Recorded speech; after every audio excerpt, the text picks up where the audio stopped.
We are at the Swiss Pavilion and will be joining a talk for the opening of the Venice Architecture Biennale 2023, hosted by Philip Ursprung, one of the Swiss Pavilion's curators.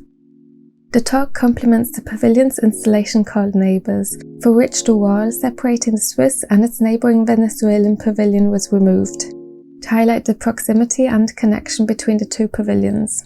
Bruno Giacometti, the architect of the Swiss Pavilion, and Carlo Scarpa, the architect of the Venezuelan pavilion, both had to design their structures around protected trees and were only separated by a wall. The carpet that is part of the installation shows the combined floor plan. With this, the curators wanted to encourage greater cooperation between the participating countries at the Biennale, and this is why several national pavilion neighbours were invited to this roundtable discussion. Welcome to the Swiss Pavilion on behalf of the Swiss Arts Council Helvetia to this panel. We have a lot of participants local to our guests. Thank you very much for being here. Luckily, everything's open, the doors are taken away, so the house is fine, everybody can enjoy. So I will immediately pass the word to Philip Ursprung, one of the two curators, artists of the pavilion. Philip Ursprung, the little current sound.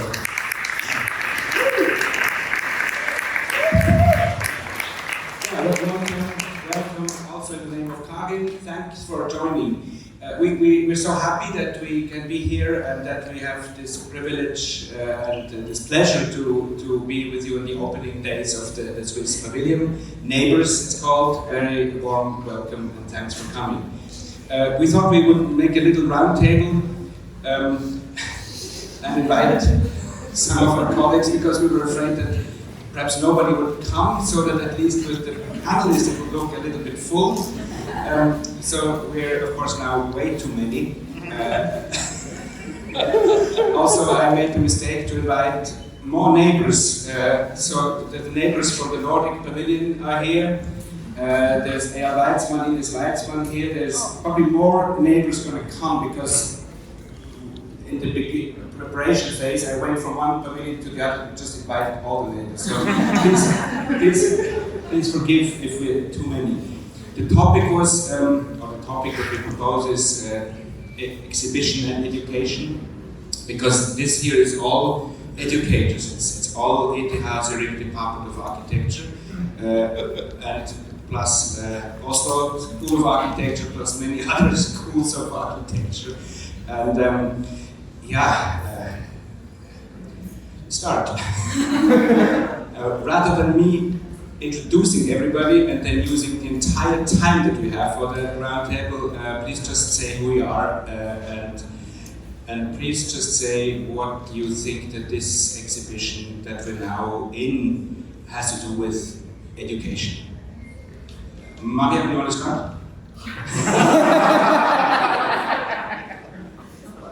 No, you're saying no. I did not see that coming. It's very shocking. Good afternoon, everyone.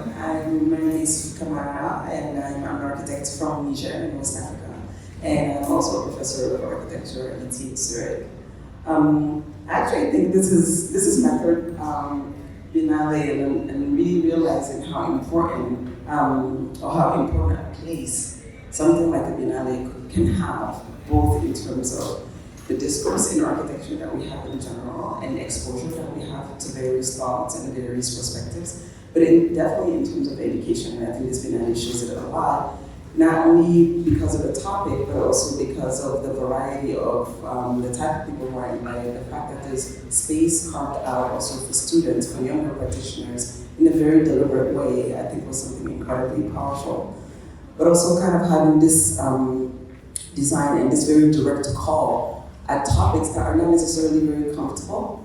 And I think that's kind of one of the roles of education, that somehow we need to ask the uncomfortable questions and create uncomfortable situations to shake up the status quo, or to at the very least expand our views of what is possible, but also our views of what our place is in the entire entire, kind of system that we participate in and partake in.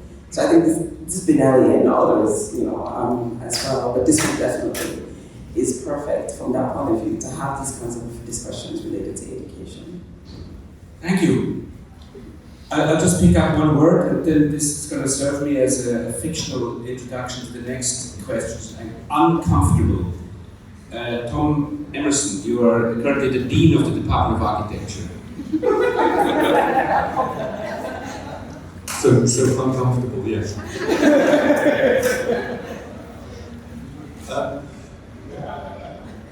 I think that the thing that I think is maybe uncomfortable, or maybe it's something to do with the duration of these exhibitions, or how long it takes for them to have an impact. Because I've only spent a couple of days seeing this one, but seeing all the other things, and I have a sense that its impact, and maybe its discomfort, might not be felt until the next one.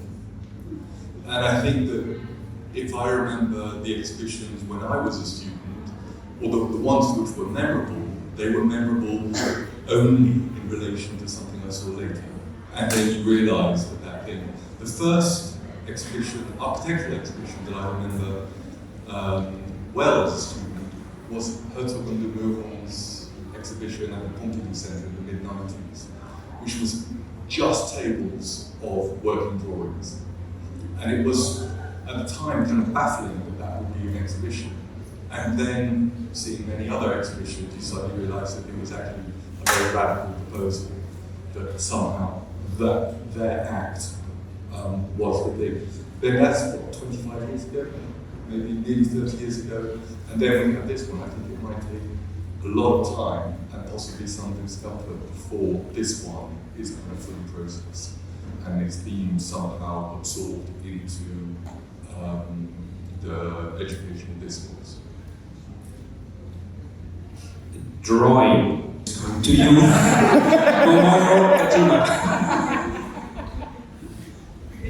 Thank you very much. I like drawing very much. I'm now the department, part of the member, and also I'm at Revolve, so one of the partners. Yes, I think also the drawing is also very important. So especially after the 2011, so we started to do more hand drawings. The embodiment of the understanding or experience is quite important part. So for not getting just knowledge and information. So the 21st century. So that's why so the exhibition is very, very important, some frames or to share the experience between me and also other audience, or sometimes with others. So that we will always try to test a one-to-one scale, some examinations of the space, to like a pet architecture, or like touching something, or share the sitting and feeling good, something like that. So that's always we try to provoke the life and time how we can share in the exhibition. So yeah, I hope students can also share that experience. Thank you. One-to-one scale, Tamino.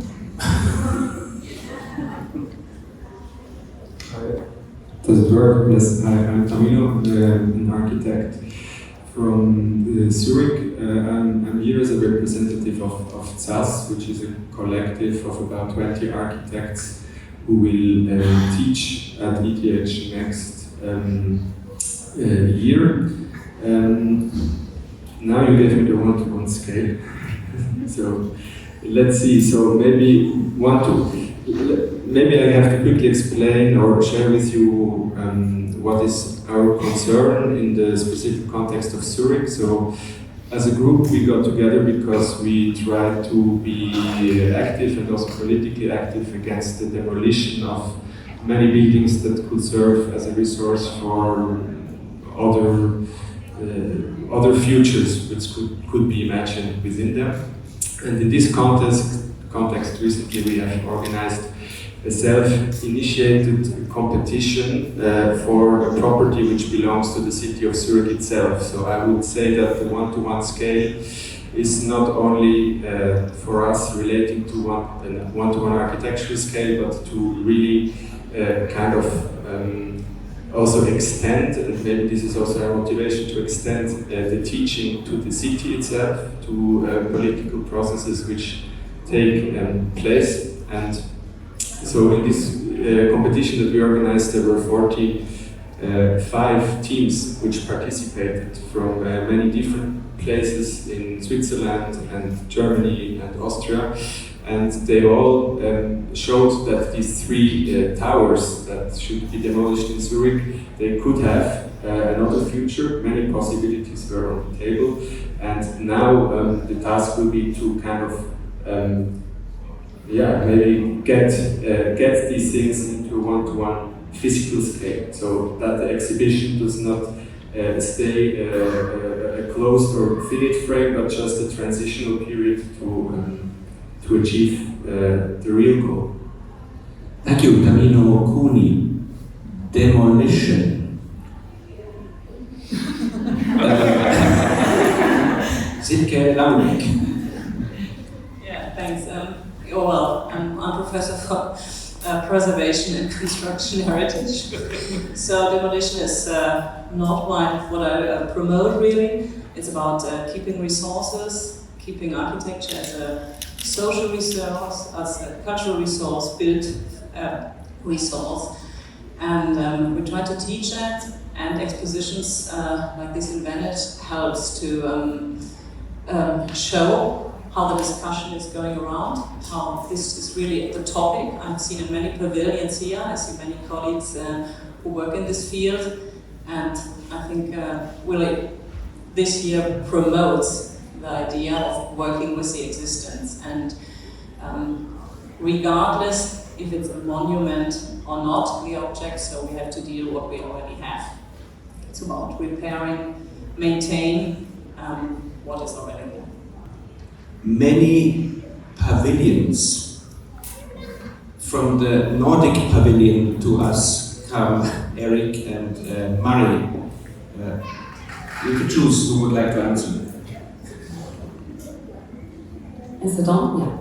Well, I can tie back to the one-to-one, working with students as educators in regards to exhibitions, mainly also connected to what you've been doing here this year and what we have done formerly with the Nordic Pavilion, namely taking the pavilion itself as an archive, the building as an archive on one-to-one scale, and starting doing that kind of archaeological practice that we're also displaying here. So I think that's a very kind of wonderful way of teaching history to architecture students, going to archives proper, to all the paperwork, but also approaching the brick, the floor, the whatever, the ceilings, etc. So that's also part of the one-to-one. Yeah, and also bringing, with the book, the project, also bringing students here in the winter, doing field work. I think that's a fantastic experience to be here without the Biennale. Another thing that struck me when I thought of the theme is that exhibitions, and especially since I'm teaching preservation, it's exhibitions and sort of narratives are becoming extremely important, because we have to deal with archival material, we have to sort of disseminate what we do. But there's also a trap, I think, with exhibitions in architectural schools, because it gives us, or the students needs to perform and exhibit and disseminate more than they used to do. And I think that's also can create too much of a kind of fuss for architecture students. So I also think architecture needs a little peace. So maybe we don't need all the exhibitions we do have.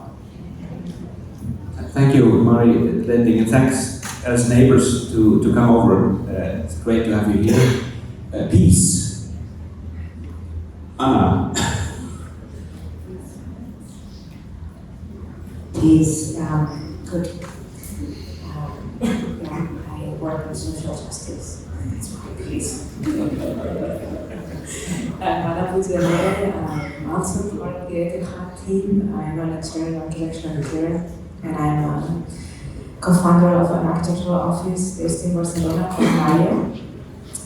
And rather than talking about this, I'm going to go back to the students. There's one question here: how are students involved? One of the capacities of Biennale is that we are all students. So somehow, this is a place every 2 years we come and think about what are we doing, right? And when uncomfortable conversations are allowed, this is probably the best of those moments.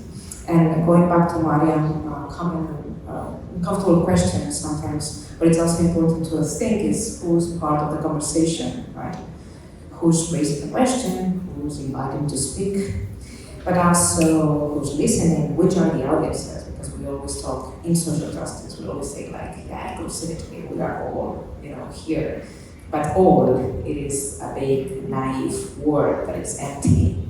So who's here and who's not here? And I think that the question also should be brought about, to think about who's not here and who won't be here is as important as to think who's having the conversation, who's listening.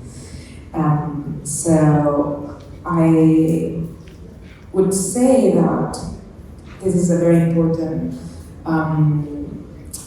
moment for all of us. We have this theme, and each, we have a global and like the central answers, and then we have these national pavilions. But yet, who's involved in these national pavilions tells us critically what is a national pavilion, and we can see it here today. So rather than pavilions, I would say that each of us, we are responding from different territories in different manners, so that's also a way to understand the complexity of a biennial that cannot be read just through one lens, neither a national lens of some sort, but something much more complex. That's actually something that you have brought in this pavilion. Here, who's not here? Hubert Klubner.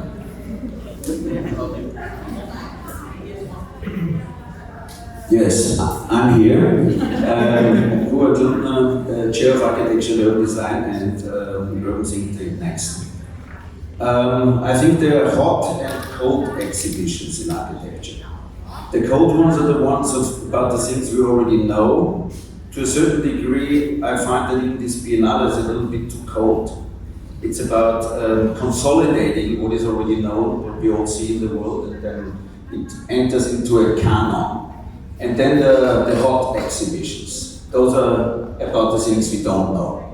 And I think here it becomes interesting in particular to work at the university with our students, and many of us do that.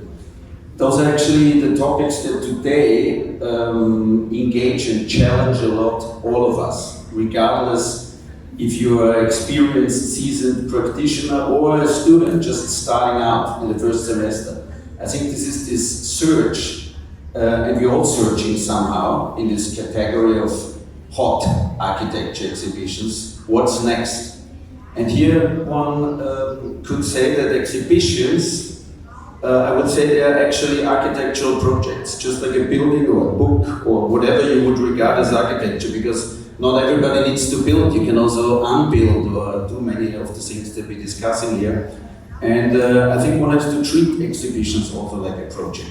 And I think this is a perfect example of what you're doing here. You have to communicate what you're doing, you have to show what you're doing. And ideally, I think that what makes exhibitions also interesting, they're an opportunity for designing also something. It's not only to put something on the wall, but it challenges us on many registers how to bring actually architecture in the world. So I think it's an opportunity to make a design project and to test some ideas where we stand. I think that is probably also a good way of looking at it. You can test your theories and you can put them out in the open and you can check what they're worth. Hot or cold, a new architecture project. Thank you, Hubert Klubner. Hot. Cannot resist to ask the climate specialist, Arno Schlüter.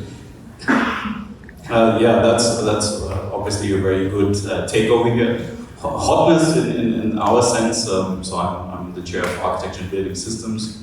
In our research and teaching, we address what to do with future climates. And of course, this is a very interesting case. This pavilion has been built in the 1950s with different types of exhibitions, but also very different type of climates. And for us, these one-to-one physical prototypes are extremely essential because what we do is literally something you cannot really depict on any type of representation. You need to feel it, you need to experience it, and you need to be in the actual space. And for us, these type of exhibitions are extremely essential to convey this type of knowledge. And, I mean, I learned this pavilion, I got to know it in a very detailed way, and I was very surprised to learn how much refinement there was in terms of how to keep people comfortable, how to make an exhibition an experience of pleasure and of comfort, of well-being, and how the boundary conditions of our world outside has actually changed this notion. And what we don't see also is how much effort it actually takes to then maintain and operate these type of pavilions. And Karin and Philip, with their approach of doing very minimal things with this pavilion, of course, provoked, and okay, what could we actually do to maintain this exhibition experience in terms of feeling comfortable and experiencing pleasure. And I have to say, I'm hugely disappointed in this exhibition for the simple fact that it's really cold outside and raining. So all of this experience of hotness is literally missing. So I have to come back in summer and see if these ideas actually work. Thank you, Arno. Actual space. Karin, we're kind of the co-authors of the exhibition. The idea goes back to your discovery and invention. Actual space.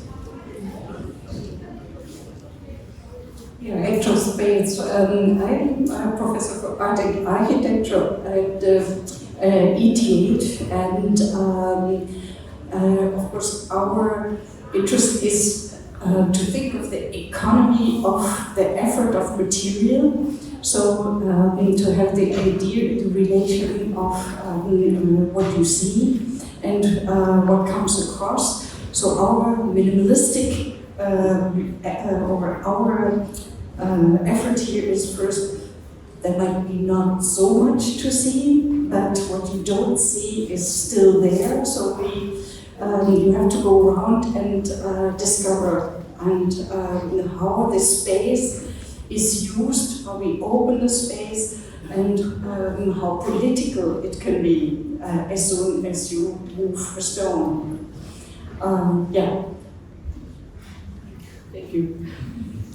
Yeah, so thanks. So this was now an occasion to playfully have everybody say something.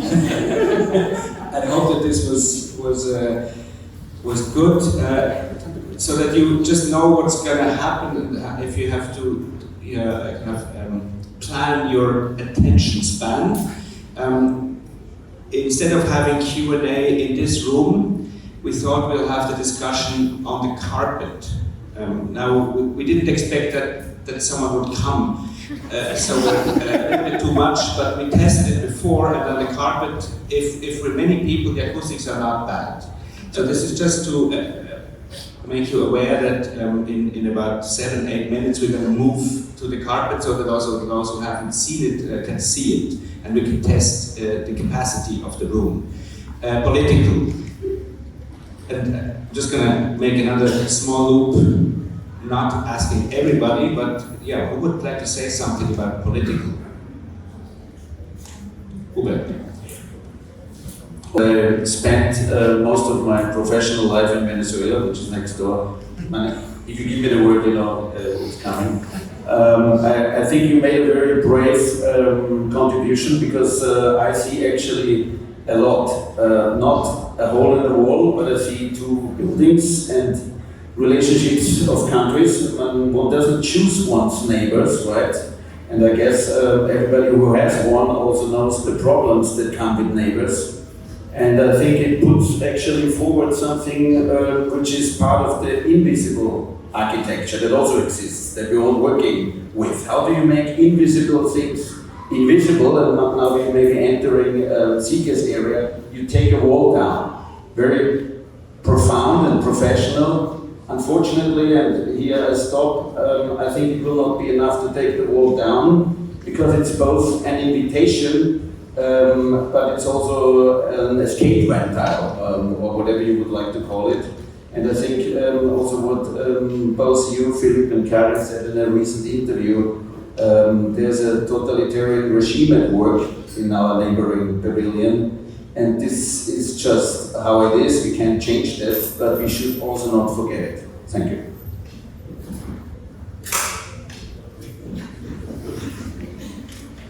So we stay with political? Or shall we go to forget? I'm not so political person, but it's interesting. Maybe like so the politics is well, now it's starting to come into Switzerland. For example, the Switzerland has a Central Europe. It's really Central Europe, so facing to the different country, and then you need to think about. We need to think about the kind of balance between several countries. And then this political tension is create, sometimes interesting idea, but sometimes too much rigid and very strong positioning, so too much. And then why I don't like it, it's sometimes this secondary part is create a big gap. So between the feeling to share or something like that. So that's why I try to always I try to be more, not to fight, a bit more like finding to another way to do something like that. But maybe so because of I'm Japanese, so because of Japan is always surrounded ocean, that we don't see any enemy outside. Well, that is also like maybe it's a mentality from my side is also like a bit not so good at finding the another side. So that's also like we were already training to the how to do it. But I don't know, like maybe politically I'm not so good at. So then maybe Hubert you are very good at, no? So Mario and then Mari. I was resisting answering the question, but I guess I couldn't help it. Because I think also one of the fundamental of a condition of these kinds of events, like a biennial in a place like this, is that it's really normally a very inbred system, and it's a system that is self-referencing, and it's a system where, just a certain group of people are talking to each other. And it's very exclusionary, normally. And there's sort of this then elite, that comes out of that kind of system, where there's a certain level of superiority complex also that excludes other voices as not being valuable enough. And a lot of it is political, because a lot of it is actually just based on geographic locations at the end of the day.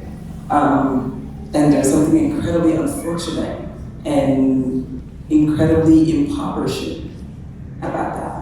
And I think biennials like these ones that are frontally confronting this notion, and going even as far as just saying, oh, we're going to focus on one continent above all. In a way, it's not even as dramatic as the way the biennial normally wants, where it only focuses on Europe and America, and we sprinkle in one or two other places, 100%. So this is actually quite mild compared to what normally happens. So that's what I want to say about the political aspect.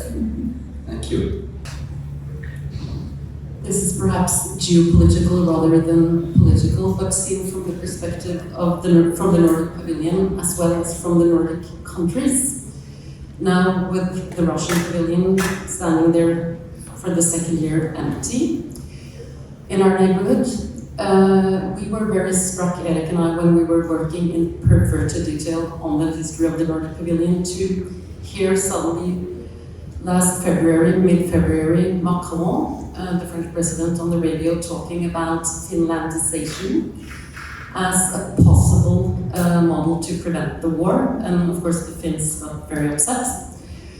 But back then, when these pavilions were done and the Nordic Pavilion was in the making, Finland couldn't participate because Stalin had to die before Finland could become member of the Nordic Council and participate in that collaboration.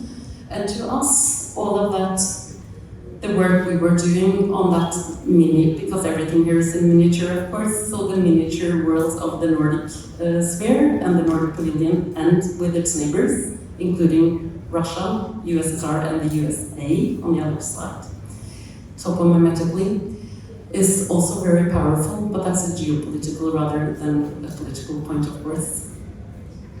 Thank you.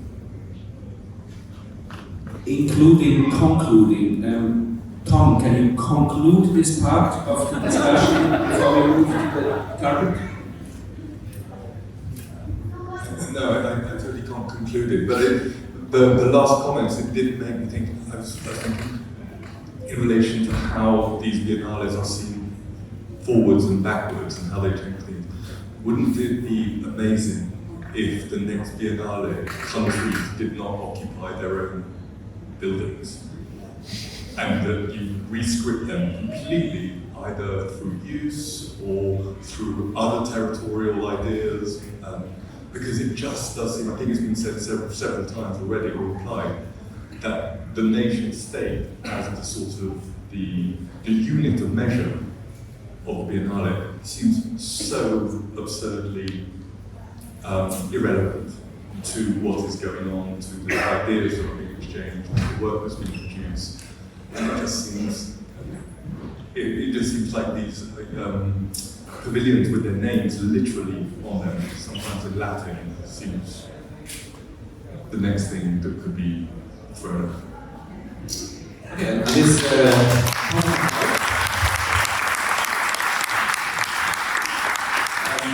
thanks a lot. We would conclude this this microphone situation and invite those who wish to just move over to the big hall and see if we can continue on the carpet. We'll test if we need audio or not. We'll just see what happens.